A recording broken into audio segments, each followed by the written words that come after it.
Alan Mercer stood at the viewport of the transport shuttle as Earth grew larger in the distance. 5 years in deep space had changed him. His once dark hair now showed streaks of gray, and fine lines had formed at the corners of his eyes. The mining operation in the asteroid belt had been profitable beyond his wildest dreams.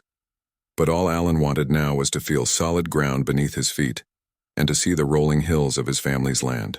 Preparing for atmospheric entry. "All passengers, please secure yourselves," announced the shuttle's AI. Alan strapped himself into his seat and closed his eyes, thinking of the old oak tree behind his grandfather's house where he used to climb as a boy. The shuttle landed with a gentle thud at New Denver Spaceport. Alan collected his bags containing little more than clothes and personal items. His real wealth was already transferred to his Earth accounts. He breathed deeply as he stepped outside, savoring the feeling of unfiltered air in his lungs after years of recycled oxygen. "Mr. Mercer?"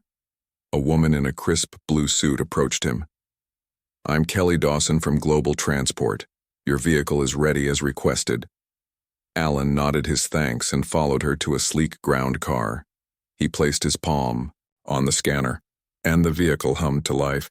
"Home," he said simply, and the car pulled away from the spaceport. 3 hours later, Alan frowned as the car turned onto the familiar country road leading to his property. Something was wrong. The tree line looked different, and there was a high-security fence where there had never been one before. "Stop the car," he ordered. The vehicle pulled over and Alan stepped out, staring in disbelief at what lay before him. Where his family's modest 2-story house had once stood was now a sprawling mansion of gleaming white stone and curved glass. The surrounding hills, once covered in wild grass and flowers, had been landscaped into formal gardens. A large symbol he recognized as belonging to the Centaurian Federation was prominently displayed on the main gate. Alan's hands clenched into fists. There had to be a mistake. He pulled out his comm device and called the local property office. "This is Alan Mercer. I need information about the property at grid location N397W526, he said when the call connected. "One moment, sir," replied the clerk. After a brief pause, she continued. "That property was transferred to Centaurian ownership 18 months ago under the Interplanetary Relations Treaty, specifically Amendment 47C. That's impossible. That's my family's land." "It has been for generations," Alan said, his voice rising. "I'm sorry, sir, but the records are clear. The transfer was approved by the Global Council." Alan ended the call and stared at the mansion. Someone had taken his land while he was off-planet and somehow made it legal. He got back in the car. "Take me to the Planetary Governance Center," he instructed. The following week was a blur of government offices, legal consultations, and diplomatic dead ends. Alan learned that his land had been legally claimed by a Centaurian diplomat named Vexera through a complex treaty loophole. Since the land had been unoccupied for over 3 years, it fell under a clause allowing temporary transfer to diplomatic entities for cultural exchange purposes. "But I was on a government-sponsored mining operation," Alan argued to the bored-looking clerk at the Department of Extraterrestrial Affairs. "The land wasn't abandoned. The clause doesn't specify abandonment, Mr. Mercer. It only requires non-occupancy. You didn't file an exemption before leaving Earth." "How could I file an exemption for a clause that didn't exist when I left?" Alan asked, frustration evident in his voice. The clerk simply shrugged. "The amendment was passed 2 years ago. All citizens were notified electronically." Alan found himself staying at a small hotel in the city. All his appeals rejected one after another. In desperation, he decided to confront the situation directly. Early one morning, he drove to his former property and parked outside the main gate. A security drone hovered down to greet him. "State your business," it demanded in a mechanical voice. "I want to speak with Vexera," Alan replied firmly. "The ambassador is not receiving visitors," the drone responded. "Tell her Alan Mercer is here. Tell her I've come about my land." The drone hovered silently for a moment, presumably communicating with someone inside. Then, surprisingly, the gate slid open. "You may enter." "Follow the path to the main entrance," instructed the drone. Alan walked up the curved driveway, taking in what had once been his property. The changes were dramatic, but he could still see the familiar contours of the land beneath the alterations. His heart ached when he saw that the old oak tree had been cut down. The front door opened as he approached. Standing there was a tall, slender figure with pale blue skin and large, multifaceted eyes. Vexara wore an elaborate robe that shimmered. "With changing colors, Mr. Mercer," she said, her voice musical yet somehow cold. "I wondered if you would return." "You knew who I was? You knew this was my land?" Alan asked, struggling to contain his anger. "Of course," she replied, gesturing for him to enter. That was precisely the point. Alan stepped into what should have been his home, but was now an alien space filled with strange artwork and furniture that seemed to defy gravity. The layout was completely different, yet he could feel the familiar dimensions of the space his family had lived in for generations. "Why?" he demanded. "Why my land specifically?" Vexara moved to a window overlooking the property. "Location, tradition, symbolism. Your family has owned this land since before human-Centaurian contact. What better way to demonstrate the new order of things than to place our embassy here?" "Embassy?" Alan repeated. "This isn't listed as an official Centaurian embassy."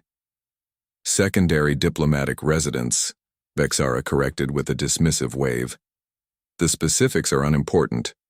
What matters is that I have taken a piece of old Earth and made it new, made it better." Alan looked around at the cold perfection of the space. "You destroyed something precious to build this. Progress requires sacrifice, Mr. Mercer. Your species should understand that concept well enough." Vexara turned to face him fully. "Your appeals will continue to be denied. This matter is settled." "Nothing is ever truly settled," Alan replied, quietly. "But I appreciate your honesty." As he turned to leave, Vexara called after him. "What will you do now, human? Your home is gone." Alan paused at the door. "I'll do what humans have always done when faced with something that seems impossible. I'll find a way." He walked back to his car, mind racing with possibilities. The land might be lost for now, but the game was far from over. If Vexara had used legal means to take what was his, perhaps he could find legal means to strike back. Somewhere in the complex web of interstellar law, there had to be a loophole he could exploit. As he drove away, Alan made a call. "Connect me with Carla Winters," he instructed the car's communication system. "Alan, is that really you?" came a surprised female voice. "Carla, I need your help. How much do you know about Centaurian property law?" Carla Winters' office overlooked the busy streets of New Denver. Unlike the gleaming towers of most law firms, she preferred an older building with character. Alan sat across from her desk, watching as she reviewed the documents he had gathered. "So, this Centaurian Vexara used Amendment 47C of the Interplanetary Relations Treaty to claim your land while you were away," Carla said, looking up from her tablet. Her red hair was pulled back in a tight bun, and she wore simple black glasses that she insisted worked better than eye corrections. "Yes. Apparently being off-planet for 3 years on a government mining operation counts as non-occupancy under the new rules," Alan replied. Carla shook her head. "The amendment was designed for temporary cultural exchanges, not permanent seizure. But Centaurians are masters of finding gaps in legal language." "Can we fight it?" Alan asked. "Directly challenging the land claim would be difficult. The Global Council is walking on eggshells with the Centaurians right now. Some trade deal is in the works." Carla tapped her fingers on the desk. "But there might be another way." She pulled up a new document on her screen. Centaurian law makes a distinction between land and structures. Their legal system evolved on a world where land was communal, but buildings were privately owned. Alan leaned forward, interested. And under their law, when someone builds on disputed land, the structure itself remains a separate legal entity from the land it sits on, Carla explained. "Think of it like this. Vexara may own the dirt, but not necessarily the house. Seems like a strange oversight for such careful planners." Alan said. It's not an oversight, it's deeply ingrained in their culture. To acknowledge the problem would be to admit their legal system has flaws. Carla smiled. And Centaurians hate admitting flaws. Alan stood and walked to the window. So how do I use this? The mansion was built by Stellar Constructs, a Centaurian company with Earth operations. If you could gain control of that company, I could own the house, Alan finished, but not the land. Exactly. It would create a legal mess that might force Vexara to negotiate. Carla pulled up more information. Stellar Constructs is publicly traded. Their stock isn't cheap, but with your mining profits. Alan turned to her, a small smile forming. Set up a shell corporation. I don't want my name attached to any purchases. Yet. Over the next month, Alan moved into a small apartment in the city and began carefully buying shares in Stellar Constructs through Carla's shell corporation, Blue Earth Holdings. He kept the purchases small and spread them out to avoid drawing attention. We're at 15% ownership, Carla reported one evening as they sat in Alan's temporary home. The place was sparsely furnished, just the basics he needed. Not enough yet, Alan said. We need at least 51% to take control. That will cost nearly everything you earned on your mining operation, Carla warned. Alan looked at the hollow image on his wall, an old photograph of his grandfather, standing in front of their family home. It's worth it. As they worked, Alan noticed strange occurrences.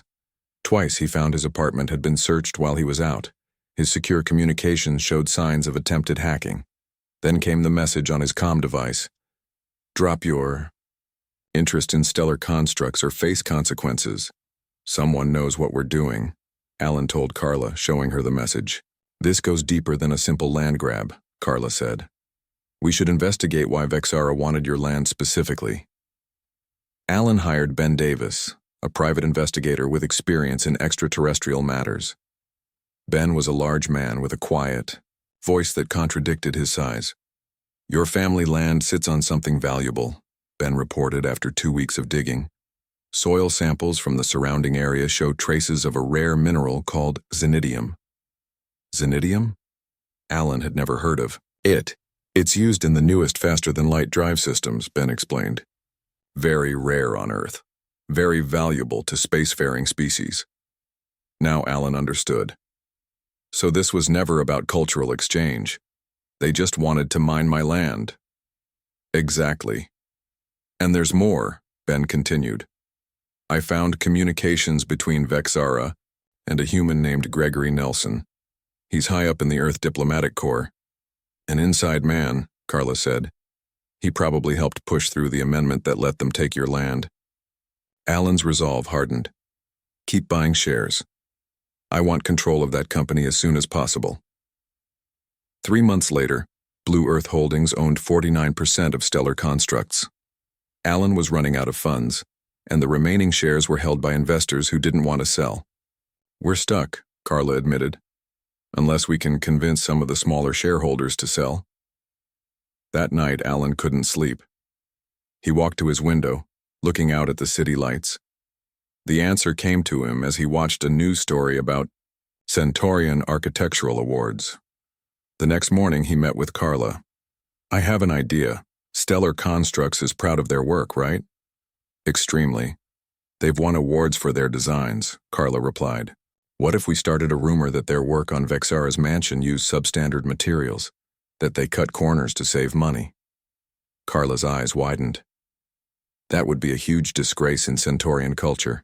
Their stock would drop. And when it drops, we buy the rest of what we need, Carla finished. It's risky, manipulating the market like that. Not if it's true, Alan said. And we won't know if it's true until we control the company and can access their records. Alan hired a respected architectural journalist to write an article questioning the quality of materials used in recent Stellar Constructs projects, including Vexara's mansion. The article never directly accused the company of wrongdoing, but raised enough questions to worry investors. The stock price dropped, and Blue Earth Holdings bought enough shares to reach 51% ownership.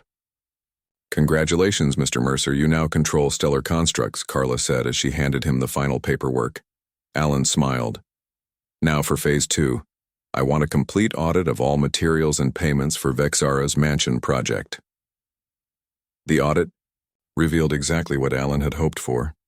Gregory Nelson had received large payments from Stellar Constructs labeled as consulting fees. The materials used for the mansion included special equipment designed to extract xenidium from the soil underneath. "They've been mining your land in secret," Carla said, reviewing the findings, "and using diplomatic immunity to shield their operation." "Now we have leverage," Alan replied. "It's time to pay another visit to Vexara." As Alan drove toward his former property, now armed with knowledge and power, he felt a sense of purpose. The game had changed. Vexara had taken his land, but he now owned the house she lived in. More importantly, he had evidence of corruption that could embarrass both Centaurian and Earth officials. He stopped at the gate and pressed the call button. "Identify yourself," came the drone's mechanical voice. "Alan Mercer, majority shareholder and CEO of Stellar Constructs," he replied. "I'm here to inspect my company's property." There was a long pause before the gate slowly opened. The main door of the mansion opened before Alan reached it. Vexara stood in the doorway, her blue skin seeming paler than when he had last seen her. Her multifaceted eyes narrowed as she watched him approach. "Mr. Mercer, I was not expecting you to return," she said, her musical voice tight with tension. "I imagine not," Alan replied calmly. "But as CEO of Stellar Constructs, I have every right to inspect the quality of our work." Vexara's posture stiffened. "You purchased Stellar Constructs for what purpose?" "Business interests," Alan said with a shrug. "May I come in? After all, while you may own the land, I now own the building itself under Centaurian law." The color in Vexara's face shifted slightly, a sign of distress in Centaurians. She stepped aside to let him enter. The interior of the mansion was just as Alan remembered from his previous visit: alien artwork, strange furniture, and the feeling of something familiar yet utterly changed. But now he looked at it with new eyes, noting the construction details, the hidden panels that might conceal the mining equipment. "I've been reviewing the plans for this residence," Alan said, running his hand along a wall. "Interesting design choices were made, especially the substructure. Standard building practices," Vexara replied quickly. "Including equipment designed to extract xenidium from the soil?" Alan asked, watching her reaction carefully. Vexara's eyes widened briefly before she regained her composure. "I don't know what you're talking about." "I think you do." Alan pulled out his tablet and brought up the schematics his team had uncovered. "These are the approved plans, and these," he swiped to a new image, "are the actual plans our audit discovered. Notice the differences?" Vexara glanced at the screen but didn't comment. "The question is," Alan continued, "does the Centaurian government know you're running a private mining operation on diplomatic property? Or is this a personal venture?" "You have no proof of any mining activity," Vexara said. "Not yet, but as the owner of this structure, I have the right to conduct a full inspection. Shall we start in the basement?" Before Vexara could answer, a chime sounded throughout the house. A holographic display appeared in the center of the room, showing a stern-faced Centaurian in formal attire. "Ambassador Vexara," the figure said, in the musical Centaurian language. "We have received disturbing reports about your Earth residence. Explain yourself." Vexara shot Alan a venomous look before switching to her native tongue to respond. The conversation was brief but clearly heated. When it ended, Vexara turned to Alan. "You've been busy, Mr. Mercer, contacting my government directly?" "I merely filed the appropriate ownership transfer documents as required by Centaurian law," Alan said. "It seems they had questions about why a human suddenly owns a diplomatic residence." Vexara moved to a seating area and gestured for Alan to join her. When they were both seated, she spoke in a lower voice. "What do you want, Mr. Mercer? Money? I can arrange compensation for your land." "I want to know why," Alan said. "Why my land specifically? The xenidium deposits aren't unique to my property. There are similar concentrations throughout the region." Vexara was silent for a moment. "Your family has owned that land for generations. It sits on what was once an important human settlement. Taking it had symbolic value. For whom? You personally, or the Centaurian government? Both, and neither. Vexara's eyes shifted color slightly. There are factions within our government. Some wish for peaceful relations with humans. Others believe humans should be managed, controlled. Alan leaned forward. And which faction do you belong to? I serve my people's interests, she replied evasively. By working with Gregory Nelson to steal my land and mine it secretly? Alan pressed. Vexara's eyes flashed. Nelson is a fool who thinks only of profit. My goals are more significant. Then Alan's comm device buzzed. It was Carla. Alan, you need to get out of there now, she said urgently. Ben just found evidence that Nelson has hired people to eliminate you. They're on their way to the mansion. How long do I have? Alan asked, standing up. Minutes at most. They traced your vehicle. Alan ended the call and looked at Vexara. Did you know your human partner has decided I'm a problem that needs solving permanently? Nelson acts on his own, Vexara said, rising. I did not authorize any harm to come to you. But you're not surprised either, Alan noted. Is there another way out of here besides the front entrance? Vexara hesitated, then gestured to a wall panel. This way. The panel slid open to reveal a narrow corridor. It leads to a secondary exit on the north side of the property. Why help me? Alan asked. Dead humans create diplomatic incidents, Vexara said simply. Go now. Alan moved quickly through the passage, emerging outside near a small stand of trees. He kept low, making his way to the property boundary where Carla waited in a vehicle with its lights off. Did you get what you needed? She asked as they sped away. More than I expected, Alan replied. Vexara confirmed the mining operation, though she didn't admit it directly, and she all but confirmed Nelson's involvement. But there's something bigger happening. Bigger how? She talked about factions in the Centaurian government, some that want to control humans. I think taking my land was some kind of test case, Carla frowned. For what? For seeing how far they can push, how much our government will allow. Alan looked out the window at the night landscape. We need to talk to someone who can help us understand Centaurian politics better. They drove to the university where Dr. Olivia Grant worked. As the leading human expert on Centaurian culture, she had written books on their society and legal systems. Despite the late hour, she agreed to meet them in her office. Dr. Grant was a small woman with short gray hair and quick, bird-like movements. Her office was cluttered with alien artifacts and stacks of books. Fascinating, she said, when they finished explaining the situation.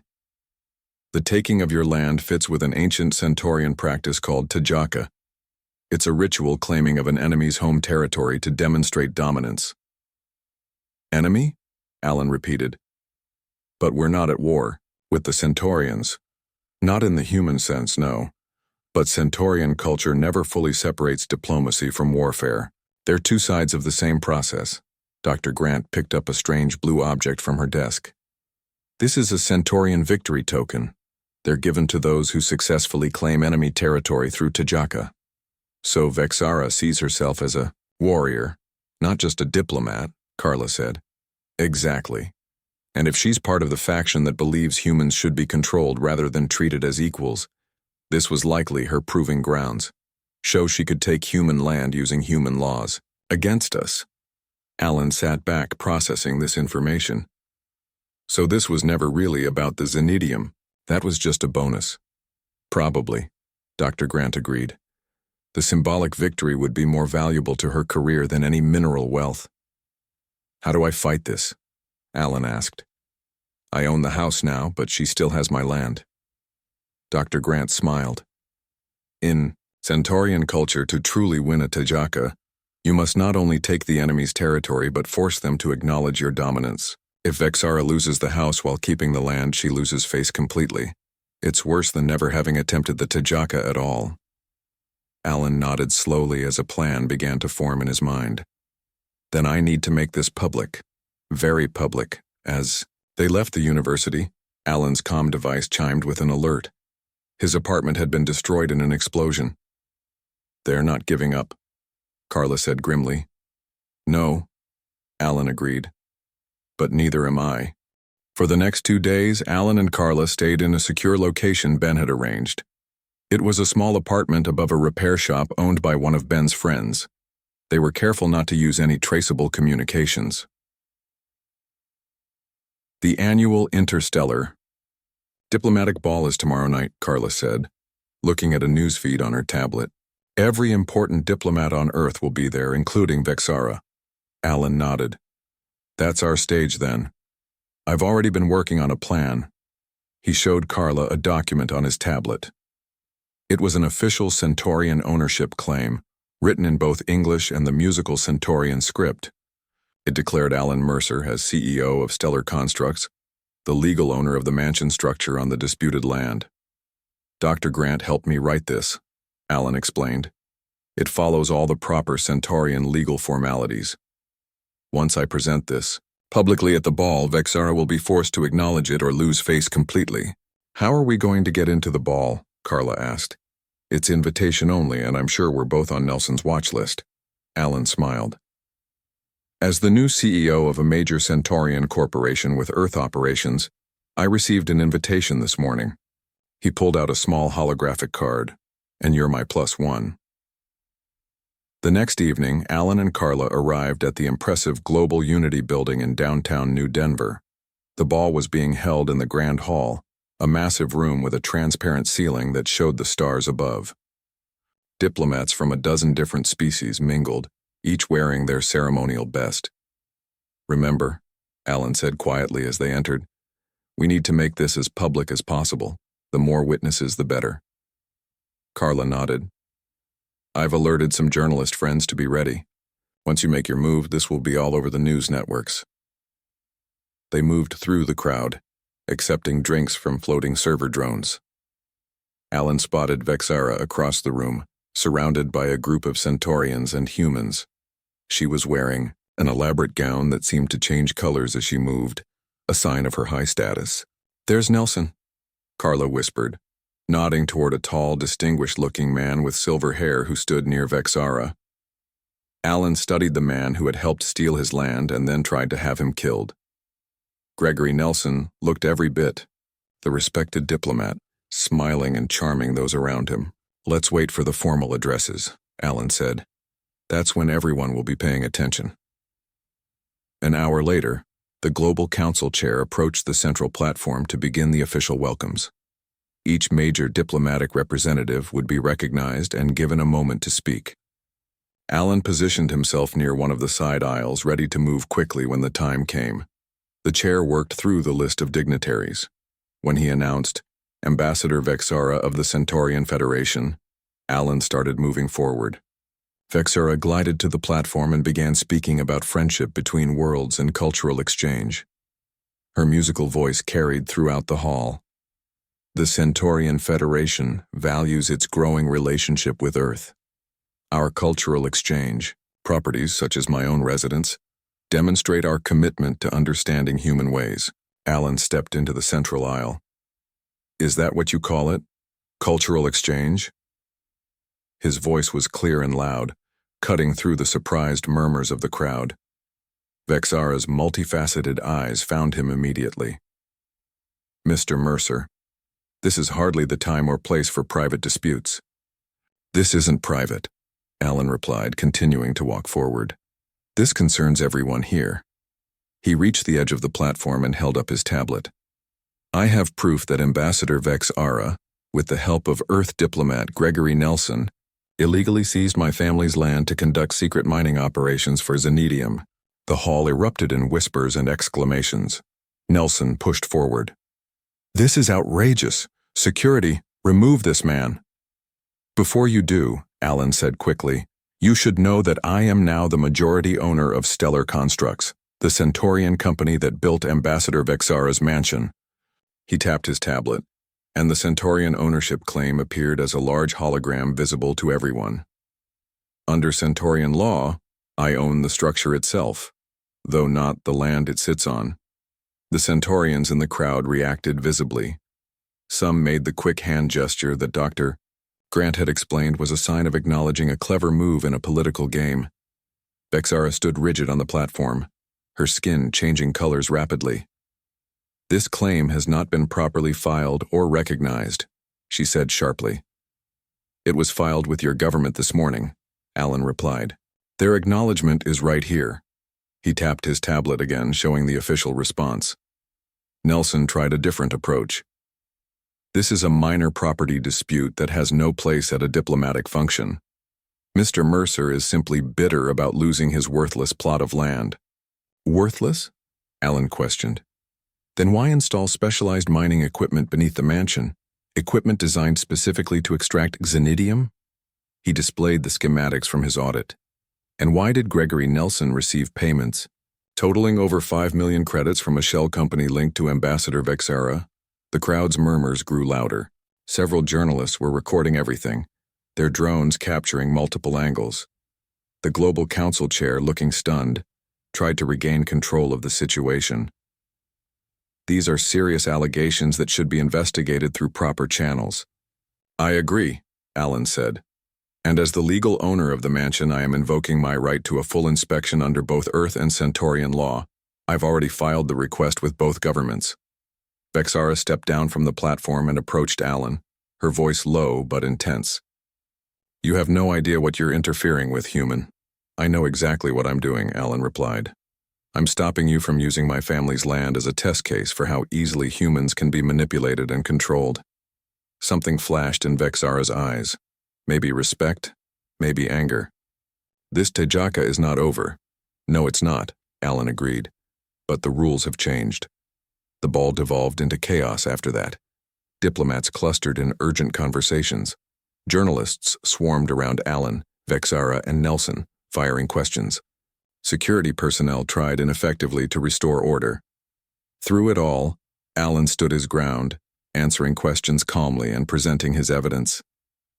Carla remained at his side, adding legal context when needed. Within an hour, the story was breaking on every major news network. The headlines ranged from "Human buys alien ambassador's house in property dispute" to "Corruption alleged in Earth-Centaurian relations." As they finally left the building, escorted by security for their protection, Carla looked at Alan. "You did it. This will force an investigation." "It's just the beginning," Alan said. "Nelson has powerful friends, and Vexara's faction won't give up easily." "But everyone is watching now," Carla pointed out. "They can't just make you disappear without causing an interstellar incident." Alan nodded. "And that gives us time to press our advantage."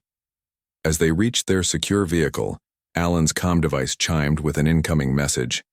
It was from the office of the Earth Prime Minister.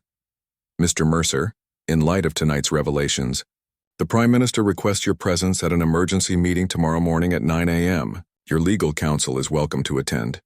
Alan showed the message to Carla. "Looks like we got someone's attention."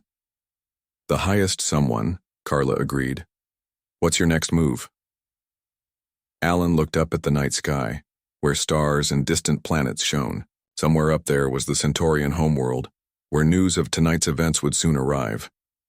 "Now we negotiate," he said, from a position of strength. The Prime Minister's office was located on the top floor of the Global Unity building. Floor-to-ceiling windows offered a view of the mountains beyond New Denver. Alan and Carla sat at a large oval table, joined by the Prime Minister herself, 2 members of her cabinet, and 3 representatives from the Global Council. "Mr. Mercer," the Prime Minister said, "your actions last night have created quite a stir." She was a composed woman, with dark skin and gray-streaked hair pulled back, in a simple style. Her tone was neutral, giving away nothing about her position. "I apologize for the disruption, Madam Prime Minister, but not for the content," Alan replied. "The public deserve to know the truth." "Indeed." She nodded to an aide who distributed tablets to everyone at the table. "We've been reviewing your evidence. The financial connections between Gregory Nelson and Centaurian interests are concerning, to say the least." "Nelson has been taken into custody this morning?" added the Justice Minister. He faces charges of corruption, accepting foreign bribes, and conspiracy. Alan hadn't expected such swift action. And Ambassador Vexara? That's more complicated, the Prime Minister said. Diplomatic immunity protects her from Earth law, but the Centaurian government has recalled her pending their own investigation.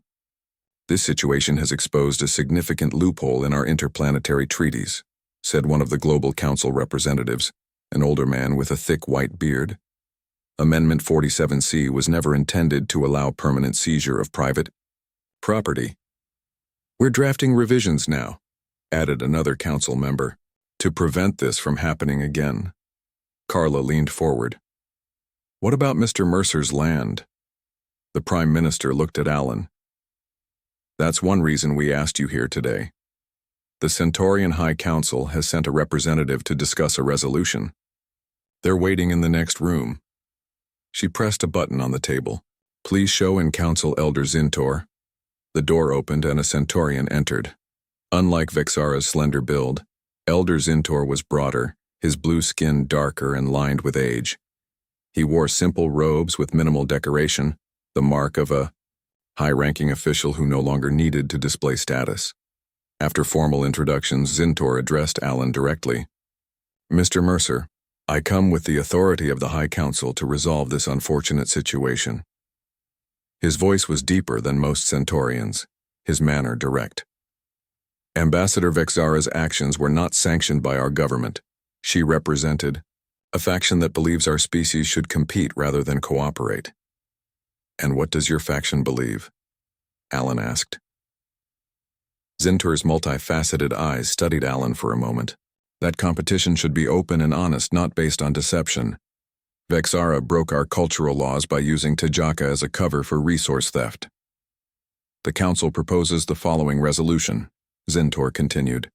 The land will be returned to you with compensation for its use. The treaty loophole will be closed. The Zenidium mining equipment will be removed. He paused. As for the mansion itself, which you now legally own, the Council offers to purchase it at market value plus 20%. Alan considered the offer. It was generous, more than generous. He would get his land back and make a significant profit, but something didn't feel right. What would happen to the mansion if you bought it? He asked. It would be dismantled, Zintor replied. As a symbol that Vexara's actions are being undone. Alan looked at Carla, who gave a slight nod, then back to Zintor. I have a counter-proposal. For the next hour, they negotiated terms.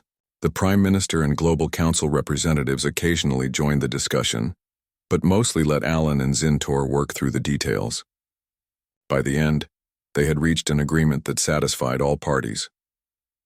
3 weeks later, Alan stood on his family's land, watching as a crew removed the last of the mining equipment from beneath the mansion. The house itself remained, its alien architecture striking against the backdrop of Earth's natural landscape. Carla walked up beside him. Everything is in place. The legal documents have been filed with both governments. And Nelson, Alan asked, pleaded guilty to all charges. He's cooperating with authorities to expose others involved in the scheme. Alan nodded, looking at the mansion that was now officially his. But it wouldn't remain just his for long. Workers were already installing the new sign near the entrance. Earth Centaurian Cultural Institute. Under the agreement Alan had negotiated, his land would become the site of a genuine cultural exchange center, jointly operated by humans and Centaurians. The Zenidium would be legally mined, with profits shared between Earth, the Centaurian Federation, and Alan as the landowner. Most importantly, the Institute would be the first Earth-based diplomatic outpost that was owned and operated by humans, rather than alien visitors. It set a precedent that would change how Earth dealt with other worlds. Mr. Mercer. A voice called from behind them. Alan turned to see Elder Zintor approaching with several Centaurian officials. The board members have arrived to see the facility. Thank you, Elder, Alan replied. I'm looking forward to showing them around. As the first chairman of the Institute's board, Alan had worked closely with Zintor to select members who genuinely believed in cooperation between their species. It wasn't just about fixing one wrong. It was about preventing future ones. They walked toward the mansion together, human and Centaurian side by side. Inside, the alien furnishings had been partially replaced with human items, creating a blend of both cultures. What had once been Vexara's private sanctuary was now a space for learning, negotiation, and growth. In what had been Vexara's office, now Alan's, he stopped to look out over the land. From this window, he could see the spot where his family's house had stood, and beyond it, the hills where he had played as a child. "A credit for your thoughts," Carla said, joining him by the window. "I was thinking about my grandfather," Alan replied. "He always said land was more than just dirt and rocks. It was history and future all mixed together. He would be proud of what you've done here." Alan nodded. "This isn't what I expected when I came back to Earth. I just wanted my home back." "And instead you've built something new," Carla said. "Something important." A chime sounded, indicating the official ceremony was about to begin. As chairman, Alan would give the opening address to dignitaries from a dozen worlds. "Ready?" Carla asked. Alan took one last look at his land, still his, but now something more. "Ready." They walked together toward the main hall where the future of human-Centaurian relations waited to be shaped. Behind them, on Alan's desk, sat a small framed photo of his grandfather standing in front of their old family home. Beside it was a new addition, the Centaurian victory token that Vexara had been forced to surrender when she lost her Tajaka challenge. It wasn't about vengeance anymore. It was about justice and building something better from the conflict. She had taken his land, and he had bought the house she lived in. But in the end, they had both lost the game they thought they were playing, and humanity had won a much more important one. As Alan stepped into the hall filled with representatives from across the galaxy, he realized that what had begun as a personal fight had become something far greater. This was just the beginning.